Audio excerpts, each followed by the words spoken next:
Hello students, today we are going to discuss about experiment number 5, implement half and full subtractor using FPGA from subject VLSI by Mrs. Prachi Kalpande.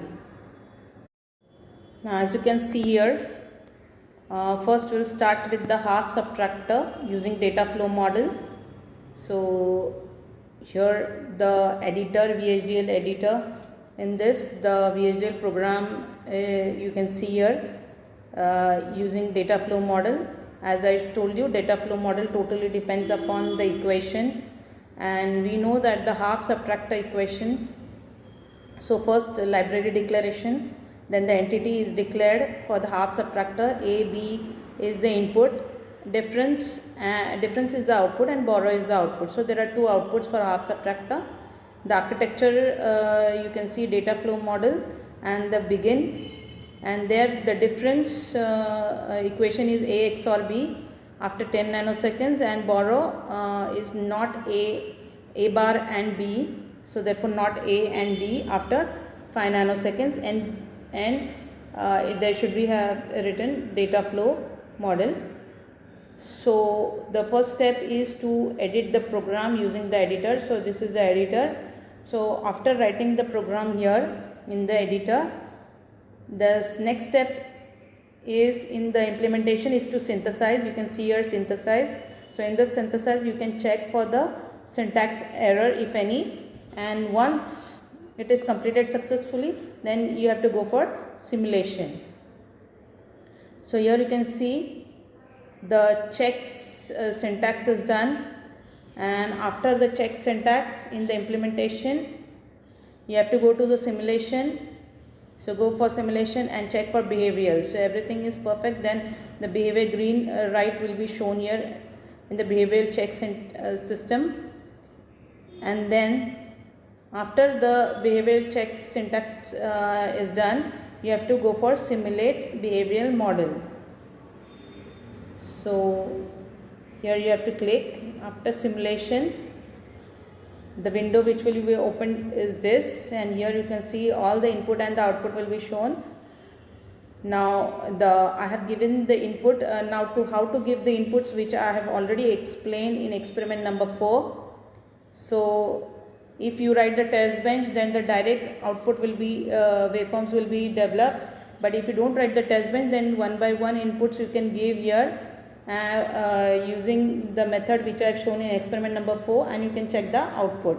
So when I give the input A is 0, B 0, the difference is 0 and borrow is 0. And when I give the input A as 0, B as 1, difference is 1 and borrow is 1. All these outputs you have to check and verify using the truth tables. So this is the output for the input A 1, B 0. So you can see difference is 1 and borrow is 0. So when A and B both are 1, difference is 0 and borrow is also 0. So this is half subtractor. So this was all about half subtractor. Now we will implement full subtractor. So this is the logic diagram of full subtractor. Here you can see the XOR gate with the 3 inputs and 1 output. So that is called as difference. And then you can see the borrow output. It is having NOT gate, 2, 3 OR gates, 2 OR gates, 1 and 2 AND gates. So this is the full subtractor, and the truth table of the full subtractor is shown here. So A, B, C is the input, and difference and borrow is the output. Now you have to write the program for this in the data flow model. So which is already written here in the editor of VHDL editor. So here you can see in the VHDL code for full subtractor is shown here using a behavioral model. After writing the program, the first step is to synthesize and check syntax error if any.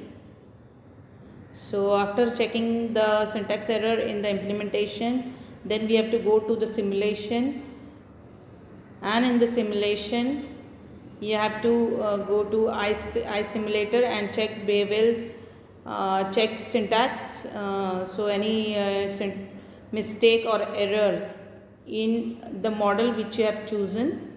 So after, if it is completed successfully, then you have to go for simulate behavioral model as shown. So once you click this will be the window which will be open. Here you will it is going to show inputs and the output in terms of waveforms. So as you can see, the three inputs which I have used a vector form. So the input is 1 1 1. So this is the input which I have given. You can see which has been highlighted in blue color. So A input is 1, B input is 1, and the carry or the borrow is also 1. So C is also 1, and the output difference is 1 and the borrow is 1, and you have to verify using the truth table.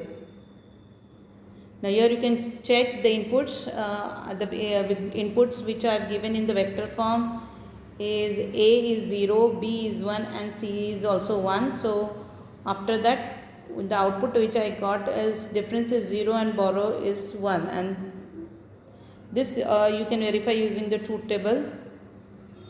So this is the input for all three inputs are 0. If A is 0, B is 0, and C is 0, if all the inputs are 0, then the output, that is difference, is D, and output borrow BO is also 0. So both are 0. So this is how you can one by one check the inputs and output and verify using the truth table. Thank you.